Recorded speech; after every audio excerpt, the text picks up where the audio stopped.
Hello, I'm Marina. I am the client concierge at Speech of Cake. I provide client support services to Speech of Cake's clients. Today, I'm joined by one of Speech of Cake's talented speech-language pathologists and literacy specialists, Miss Arynn Byrd. Thank you so much for joining me this evening, Arynn. Thanks so much for having me. I'm happy to be here. This interview will go over some of the speech therapy services offered at Speech of Cake, as well as tips for parents to carry over therapy goals outside of sessions. So welcome, Arynn. Can you tell us a little bit about yourself and your SLP experience? Yes, so I have been practicing as an SLP for the last 3 years. And I recently just got my clinical certification, which was very exciting.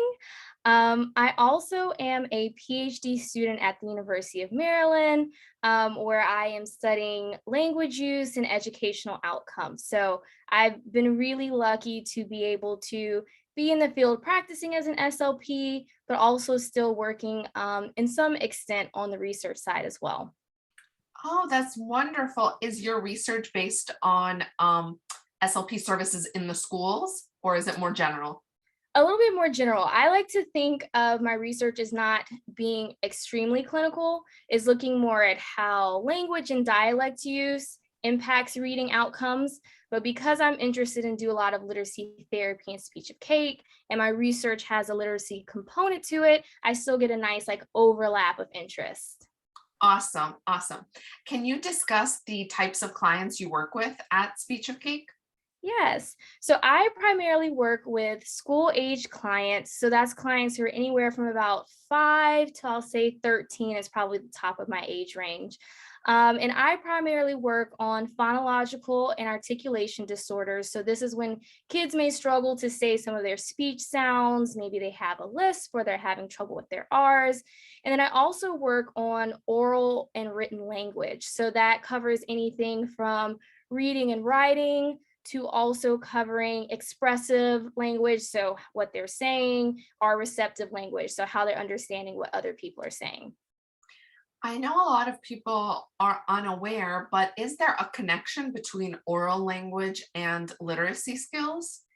Yes, I feel like that was one of the biggest things I learned during my clinical fellowship at Speech of Cake, was that there's such a huge connection, not only between oral and written language, but also between the speech sounds and written language.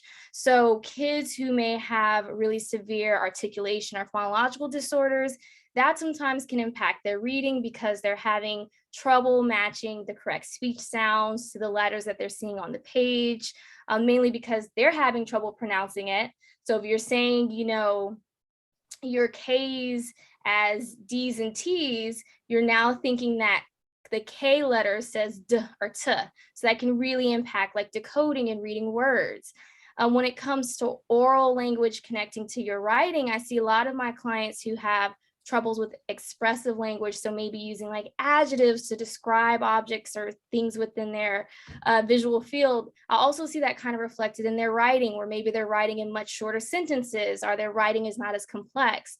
So it's been really amazing for me to see as an early career professional how all these things really do lead to literacy in ways that I hadn't originally expected.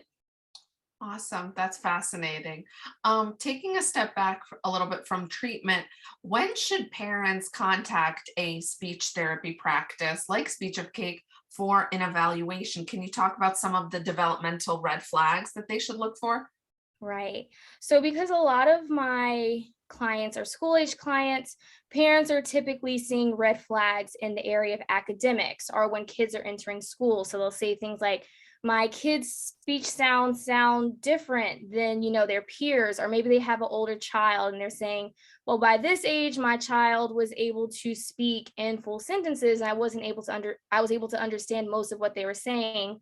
My younger child is not. I feel like whenever you have some of those suspicions about maybe how they sound in comparison to their peers or in comparison to their siblings, I always say if you have concerns, it never hurts to just have a consultation with a speech pathologist. So I know at Speech of Cake, we offer initial consultations just to talk about concerns and see if there's need for further evaluations. sometimes your kid may be right on par. Some speech sounds develop later. So if they're not saying their S's and their three, that's completely okay. And that's maybe not a concern you need. However, if they are 9 and 10 and they're still having a list, maybe that's something that's a little bit more of a red flag. So I always tell parents, if you have any concerns, it never hurts just to have a consultation and just have a conversation and get things checked out. The latter side of that would be waiting and seeing, and then really seeing those academic repercussions down the road. So as soon as you notice something, I say get in touch with someone, have a conversation just to see if there's need for a further evaluation.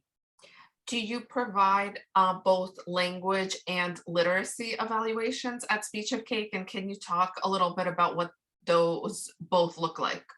Yeah.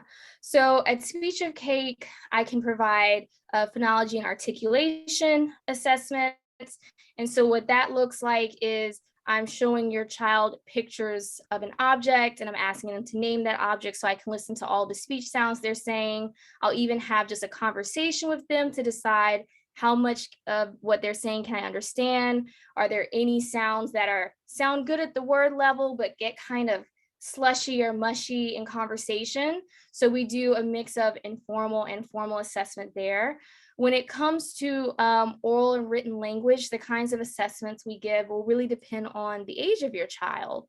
And so depending on how old or how young they are, we can give a test called the TILS, which looks at both language, written and oral language at the same time, or we can give other tests that are more geared towards younger children that are just looking at oral language. So how well they understand what people are saying, or how well they're able to produce complex sentences and adjectives and describe things. So as in that regard, we offer a variety of services to kind of quickly evaluate what may or may not be going on with your child's oral language skills, written language skills, and speech sounds.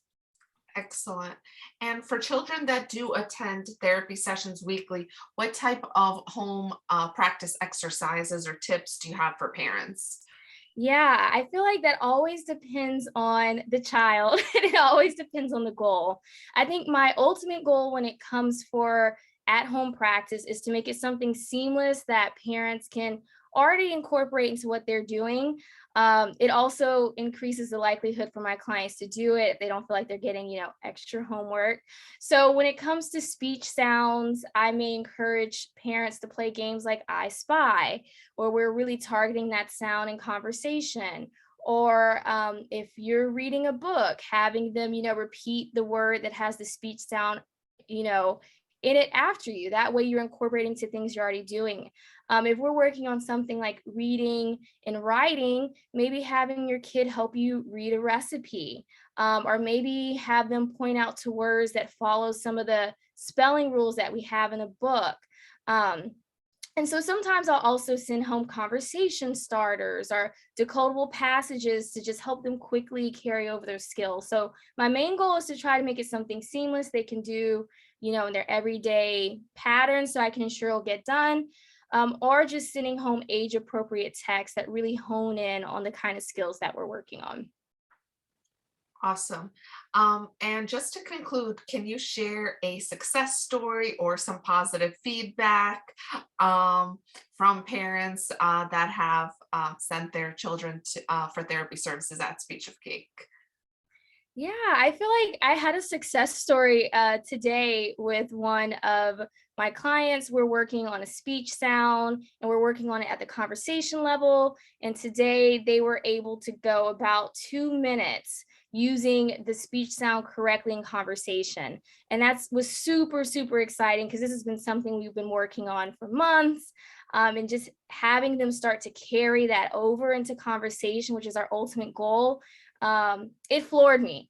I think my other success story from this week is, speech pathologists were not perfect. I was writing something out about how to spell a word and I wrote the rule out incorrectly. And then my client was like, that's not the rule. This is actually how you spell that word. This is the rule we're supposed to use. And I was like, I love that you've internalized this so much that you can correct me. Like this lets me know you've honed in the skill. So I feel like whenever I can see my clients take on what we've taught and take ownership of it, when I can see them start to carry it over into environments that are just not our activities, it just gets me excited because my goal is not for me to follow you for the rest of your life. My goal is for you to really take ownership of what we're working on and then just apply it to all the different areas of your life. So those are my two high moments for the week. I loved both of them. It sounds incredibly rewarding. Yes. Awesome stories. Thank you so much for joining me. If you are interested in speech therapy services at Speech of Cake, please visit us online at speechofcakeinc.com. We would love to hear from you. You can call us. We have a contact us form, or you can send me an email at marina@speechofcakeinc.com. Thank you so much for joining us, and have a great night. Bye-bye, Arynn. Bye.